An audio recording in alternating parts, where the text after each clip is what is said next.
busy for you So what you want for these bricks, man? Nah. Cause see, it ain't what I want for the motherfucking bricks, nigga. What I paid for 'em, that's 30 motherfucking thousand, nigga. Each. That's 90,000, nigga.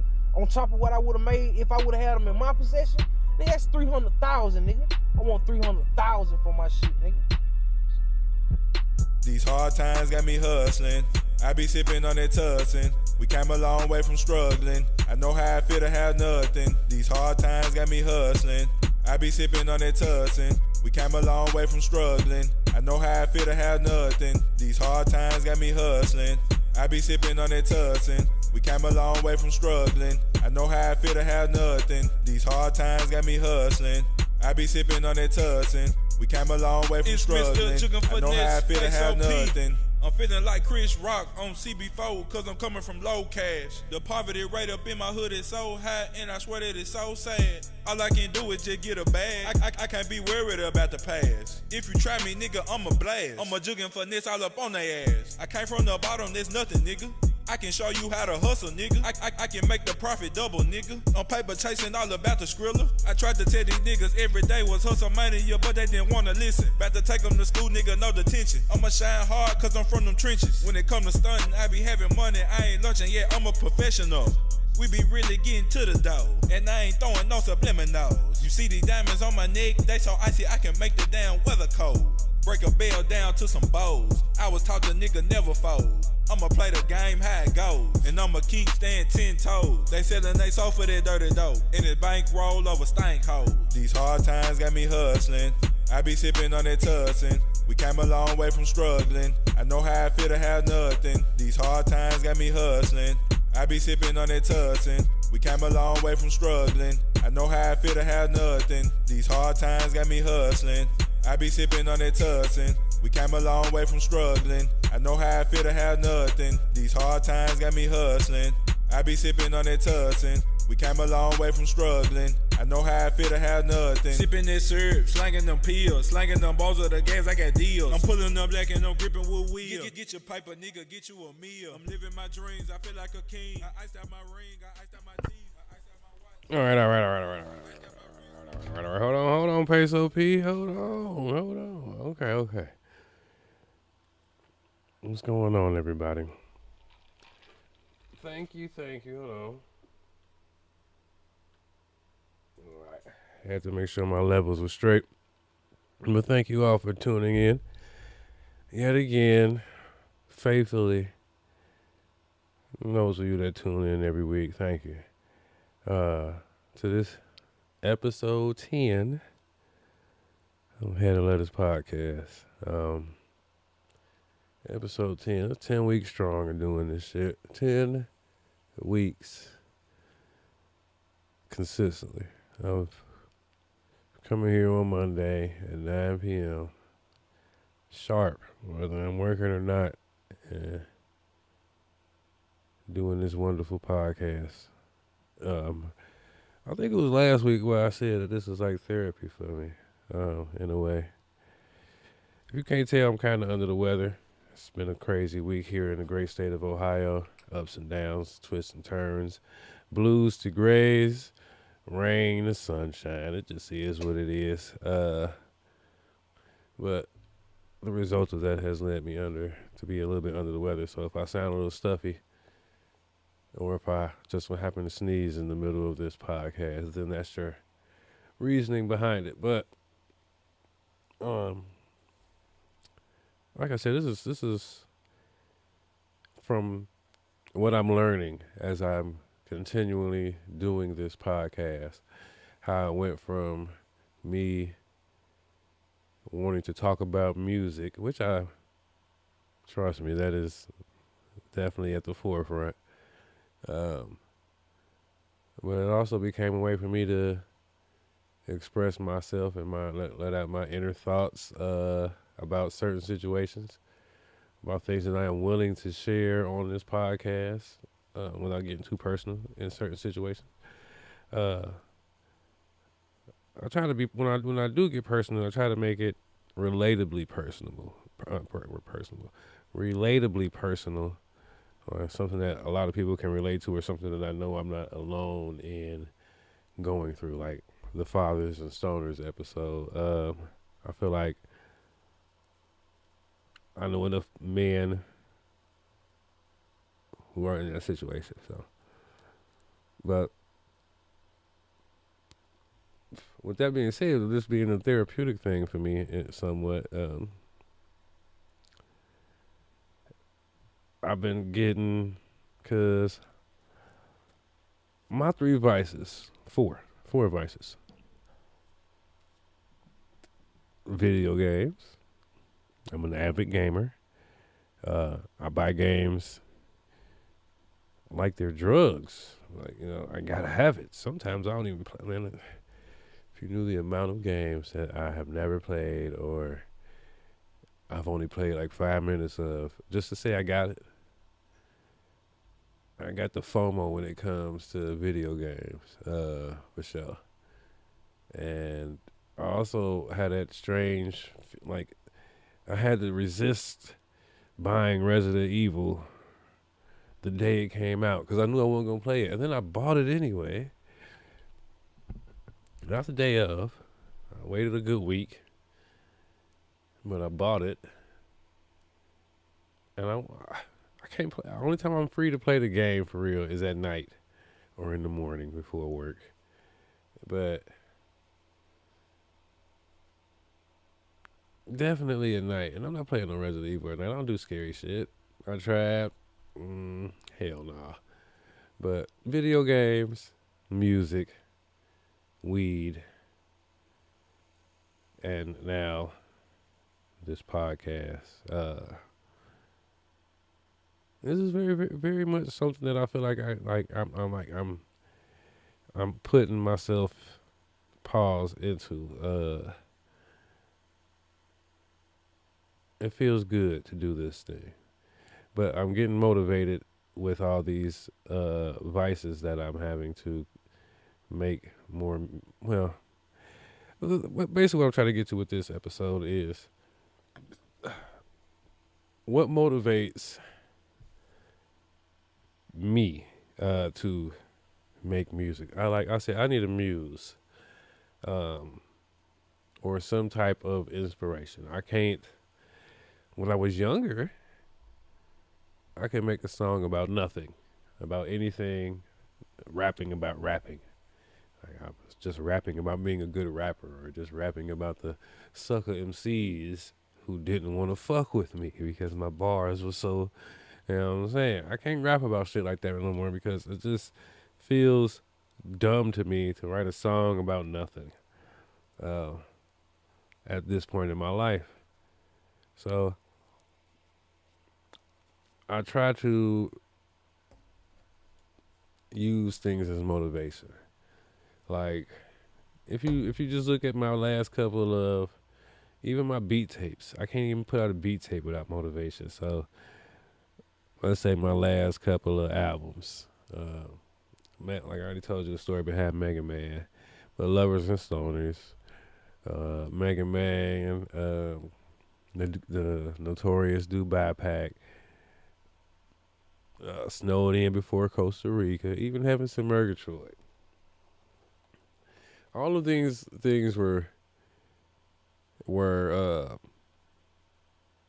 inspired. Like I got a muse to do all of those things. Like I just got inspired to do like some things. So like, of course, the beauty of Dubai, and I'm praying for that great city, country, the UAE, all that stuff that they going through right now, the wars and bombing and blah blah blah. Not to get into the political state, because I told y'all about the 3 Ps, or the 3 Rs and the P last week, but praying for Dubai and everybody that's over there, and everywhere else that's been war torn, whether they for or against us. War is horrible. But the Dubai Pack was inspired by the beauty of Dubai. Lovers and Stoners was inspired by being in love and getting high. I mean, this is just that simple. But I don't understand, not to say that in a condescending kind of way, but I don't know what motivates other people. But what motivates me to do anything for real is my main motivation in life is vengeance. I said that. Did you hear how my voice changed? I said vengeance. But yes, and I know that the good Lord says vengeance is mine. And it is. But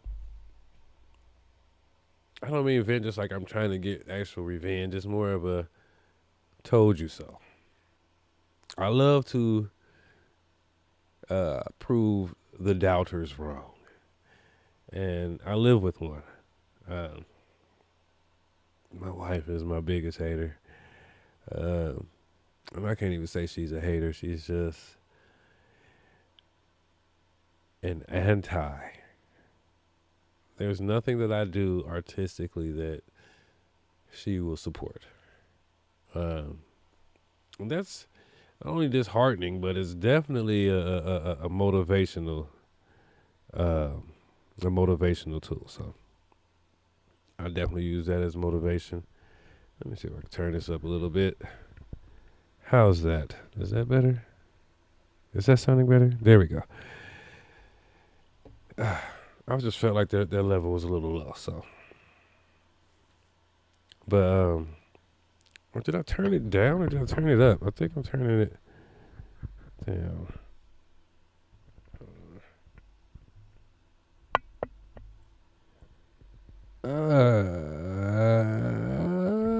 Anyway.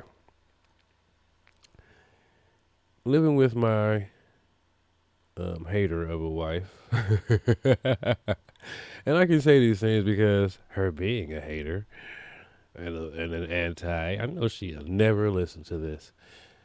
Now, that's disappointing, but it's also motivation. Because the only way she will listen to it is if I was to somehow monetize this and make some money off of it. So, if it's lucrative, she'll pay attention. If it's just for the sake of being an artist or creating, she gives no fucks.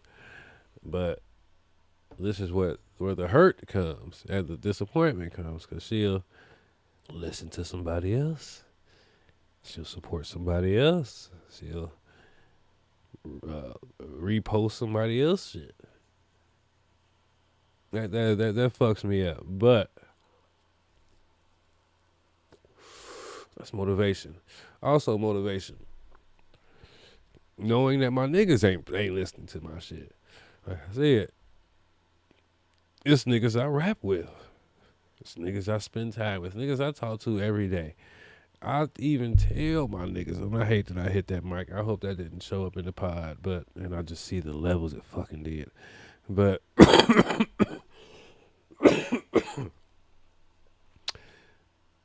even my niggas, I used to, like, every week, I post inside of my group chat that I got with my friends and label mates, and I would do my little voice speech, and I would, you know what I mean? Hey, everybody, I'm doing my podcast. Y'all should listen. Monday at 9 o'clock. Y'all should be there. It'll help me out.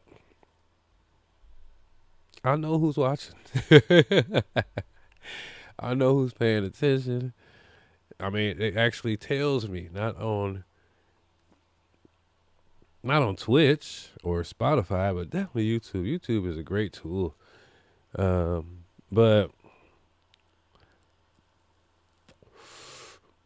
not only are some of my friends, not all of them, shout out to those of you who are here every week, and y'all know who y'all are. Furthermore, I know who you are. And that makes me feel great. It makes me love you more. But I don't love those who aren't here any less, because I know it's Monday. It's 9 o'clock. Niggas got lives. Niggas got families. Niggas, you know what I'm saying, doing shit.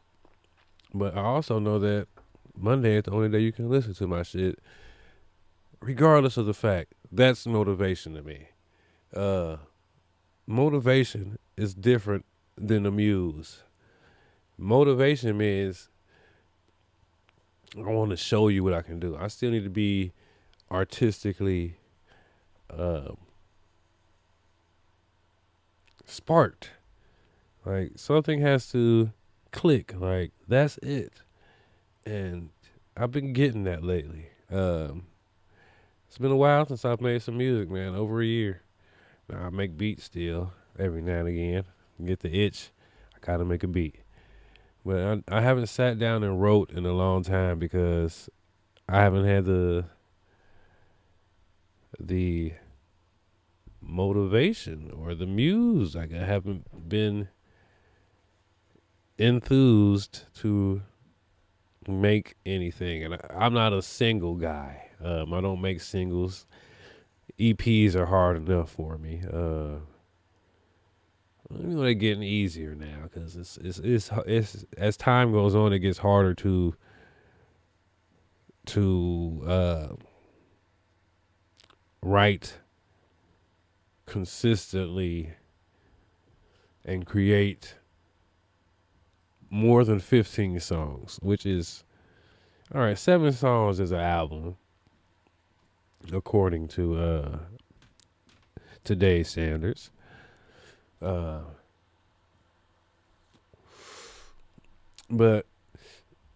I wouldn't do an album any less than 13 songs.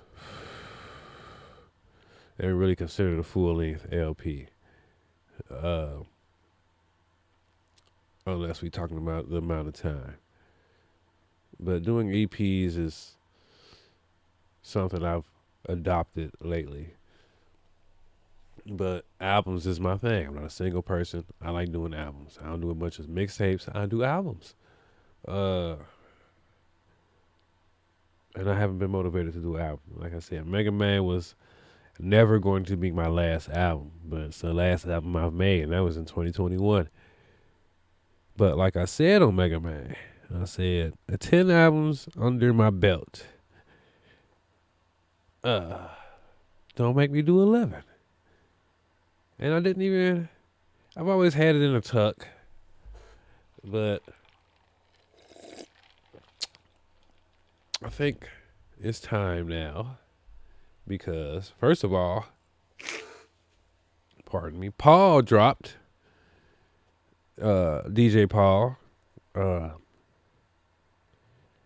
Who I would say is an artist that I ain't gonna say I idolize, but do I idolize? Because I know that I idolize sounds like I'm on your dick, pause. And I don't want to be on nobody's dick, but I look at Paul like he's the best. Paul is my favorite producer. Paul is one of my favorite artists of all time. He's definitely my favorite on 3-6. Yeah, man, I love DJ Paul, man. I've met DJ Paul on numerous occasions, and whenever he drops music, I'm motivated to make more music. And his new album is awesome. So Paul dropped. That's the reason why I want to drop, or why. That's a muse to me. Is listening to Paul's versatility and what he was able to do on this album. Y'all got to give me 5 seconds. I got to blow my nose real quick. I can't take it no more.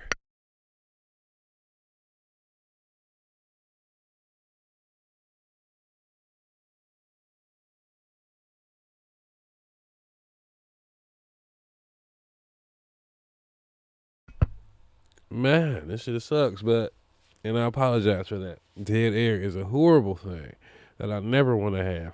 It's something you will learn. It's if you ever decide to do a podcast or something, or get into any type of broadcasting, radio, whatever the fuck. Dead air is horrible. So I apologize to those who had to go for that few seconds. But man, the sinuses was building up. But Paul dropped. Not only did Paul drop, Paul is being the muse. My wife being the motivation. My niggas being the motivation. Even doing this podcast is motivation. It's a lot of stuff been going on in my life. You know what I mean? Getting older. Things that people don't talk about, particularly in rap music. I ain't gonna say in music because I know there's plenty of music about coming of age, about getting old, about marriage and being parenthood and all that stuff. So, but these things aren't commonplace in hip hop. And even if somebody was to do it, it wouldn't be like a groundbreaking thing. Or I don't know, because it's never really been done. Like the most adult album of mainstream memory is 444 from Jay-Z. Which is still kind of immature. But it's really not, though, in the grand scheme of rap. That's what makes it sound so mature, because rap is a very immature genre. But all these things are a motivation. And then my number one thing that make me want to get back into making music is this great man named Andrew Miller, man, who I can't say I know this man personally. That's one thing I cannot say. I cannot say that I personally know this man.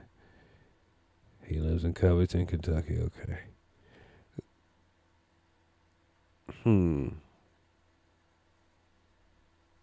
So, Andrew Miller. Oh. But anyway, this young man, Andrew Miller, got in my inbox the other day. Sent me one of the greatest messages / compliments I've ever received in my 30 plus years of making music. And I'm going to read you what was said to me in this message. Andrew Miller said to me, he said, "Bro, my son is 5 and he is autistic. I can call his name 10 times and he won't hear me. But the moment I turn on your song, Post It Up, which is from Mean Green, which means my man's bought a Mean Green CD back in the day. And he still has it. And he's still playing it. And he's playing it for his 5-year-old autistic son. But let me continue this. He says, I turn on your song, Post It Up, and he will drop what he is doing to nod his head. And then he sent me a video showing me that. Now, when he showed me that, or when he sent me that, I didn't see it immediately, but when I seen it, I almost cried, bro. I can't even lie to you. Because, man, imagine that. Imagine a song that's, 17 years old, almost 19, no, 2007 or 8 when I made that song. So, yeah, that song almost 20 years old, bro. And this 5-year-old young autistic man is motivated to dance and move and, by my music. Man, it's the small things. It's all the inboxes I've ever received in my life about my music have always been something special. Because it's always unexpected and it's always something special. It's like this girl from Italy who still follows me to this day. And she told me, when she got my inbox, she was like, is it really you? I was like, yeah, it's me. These are the things. But the muse is that what the great Andrew Miller sent me, and shout out to you and your son, sir. That's the muse. Paul's the muse. My life presently is the muse. It's the fear of losing. Well, let me tell you something that I do fear, that I feel like I should write about, and that is being or not being a good father or a good parent, mainly a father, because I am a father. But I worry about that. I worry about my kids leaving my house one day and years down the line saying, you were a horrible father. My childhood was horrible. And they bring back up all the traumatic shit that I ever unintentionally took them through. I can write a song about that. Y'all see, look, motherfucker forgot I was talking about music. But see, wouldn't that be an awesome song? Now, don't get me wrong. In other genres of music, there's songs like that. You know what I'm saying? The cat's in the cradle and the silver spoon. You little boy, the man on the moon. That's basically what that song was about. You know what I mean? My daddy wasn't shit to me when I was young, and now he old and he want to be shit, and I ain't shit to him. Man. That's kind of serendipitous, because that's what the fuck I'm kind of going through right now. Not that I don't treat my daddy like shit though, but that kind of went off topic. But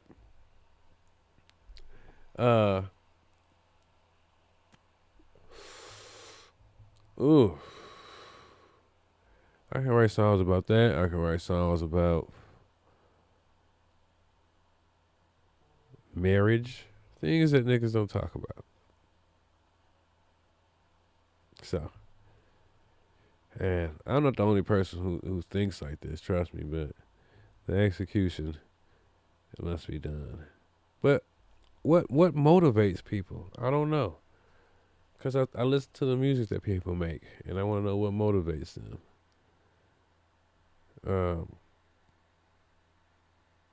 Everything I do is intentional. So I would hope that everybody does things with intention and with great purpose. But I don't know. So long story short,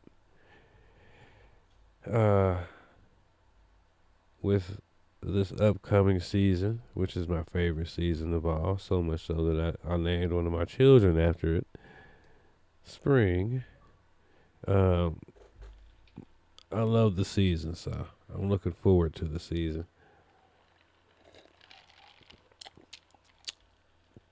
But with this upcoming season, I'm going to start some new music. I'm going to have to drop out of my leagues and shit online, my football leagues and stuff with my homies. And do the work. I have to do the work. I gotta do something. So I think I'm gonna do Having Some Murgatroyd 2 first, because I've been had that in the tuck. I mean, I got at least 10 beats for that, and that's just gonna be another EP. So I'm only gonna do like 4 to 5 songs. If that. I might just keep it 3 or 4. 3, 4 songs. Bang. Having some Murgatroyd too. And then I'm gonna start working on a new album. The final album. Because this is definitely gonna be working for me. So what will it be called? I don't know. I've had I do know. Because that's the most important album I gotta make. So yes, it is gonna be called Soon You'll Understand. And now is the time. Damn. You see, the forethought in me to know that one day I would have to make this album. Because that album cover is almost 6 years old. And it's a picture of me and my mother. So I got a picture for my first, like I said, I did my first beat tape. It was called Now I Understand, because it was basically my message to my father. That's why my father's on the cover. It's a young version of my father back when he was trying to be a dope boy. I've heard these stories. He's never told me these stories directly. Trust me. But I've heard my father talking amongst his peers on some young nigga shit. Like, you know what I'm saying? Back when he was younger and I was a little kid. And they was talking about crack and shit. So I know my daddy used to want to be a dope boy for a minute. And even though. So, but this is definitely my dad. One of my pictures of my daddy when he was definitely on his fake thug and stuff. My daddy's a preacher. Heavily in the church now and an evangelist and all that stuff. Travels the world spreading the word about Jesus. So he's not that anymore. But on Now I Understand, it's my father. Because I was saying now I understand. It's just the music. I don't want to hear nothing. And then the Soon You'll Understand was always going to be what my mother taught me. The things that my mother instilled in me that lasted a lifetime. You know what I mean? That the love that because I was raised to love. That is the best way I can describe it. Like, I wasn't raised to provide. I wasn't raised to, you know what I'm saying, build. And, you know what I mean? Because I didn't have the father figure in my home like that, you know what I mean? So I wasn't raised with the tool set, and my mother raised the type of man or men that she wanted, me and my brother and I, us to be to women, which is loving. So she raised us to love. But these type of things I can pass on to my children. And for this to be my final album, yeah, it could be very personal. So yeah, it was always going to be Soon You'll Understand. Which I'll probably put the album cover at the end of the YouTube video for this. But before I go too long, I'm going to go ahead and end this because I try not to keep these episodes too long and get long-winded, which I've been apparently doing this episode. So, again, it's been a great drop-off in participation these last couple episodes. And just like on the turn you back on the Loke Pack episode, I forgot which episode that was, but I remember the title of it, and I remember doing it. But I was talking about how looking at numbers and shit can be disheartening. It can fuck you up when doing music. Same thing with this shit. So I'm going to stop looking at the numbers. I'm just going to keep doing the fucking show. Because like I said, it's therapy for me. I love it. And I believe in it. So I'm gonna keep it up. Without fail. We got episode 11. I might have to expedite the monk episode. And I pray for my brother every day. So, well, every day that I pray. Because I can't lie and say that I pray every day. Even though I try to. But I fall short. So, I pray for my brother every time I pray. All my brothers, for that matter. But I might have to expedite the monk episode. So, but episode 11 will be Monday, 9 o'clock next week. I wanted to do the fucking, what was that? The lyrics that I hate shit with Ron. But I don't know. I don't know if I'm going to do that with me and just me and occasionally Ron or rotating guests, but I'm still going to do it because I got to get this shit off my chest and I don't want to waste my time doing it on the show. But I don't know if it's going to be the way I thought it was going to be. So bear with me on that if you were ever interested in the first fucking place. But I neglected to do this last week, so let me get back to the basics and back to the regular program that I do. So we do this podcast and we are live every Monday on this very Twitch and YouTube. It's the Head of Lettuce YouTube. If you are listening on YouTube, please hit the like and the subscribe. If it's your first time here, especially, please subscribe. I do this shit every Monday. I'm also posting these up on Spotify. Just search up Head of Lettuce Podcast and it will be there. I ain't posted up episode 9 yet because episode 8 ain't got a single fucking listen yet and it drove me crazy. So I said, fuck it, I ain't gonna do it until they get a listen. But it still ain't happened. So I'll be putting up episode 9 and 10 tonight. So both of those will be on Spotify, but who's gonna listen yet? But thank you for listening. I know those that do listen. And if you eventually listen, thank you for listening.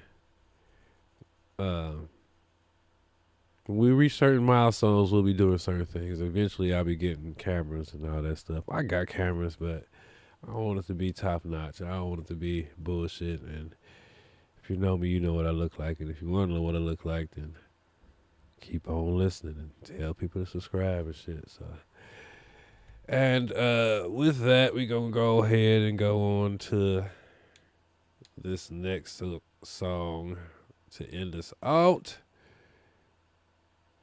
We got now.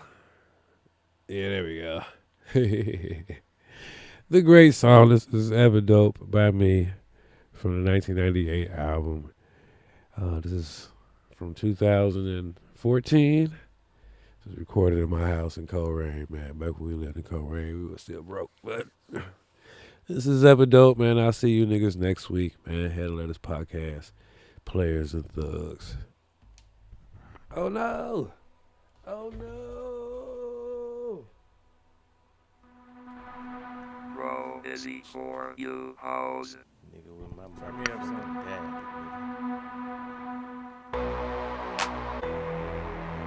Ju BHB all up. Chill.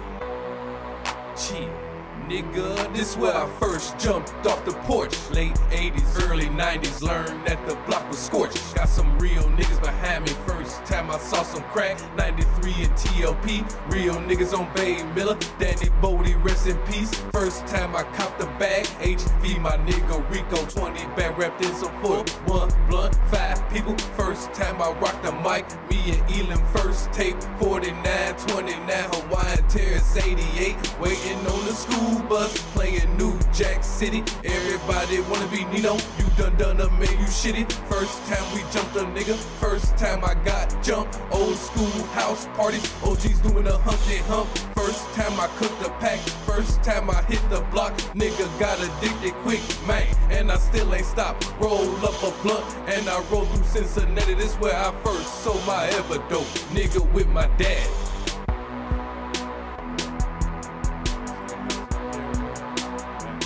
Nigga, this where I first sold my ever dope. First sold my ever dope. First sold my ever dope. Nigga with my dad.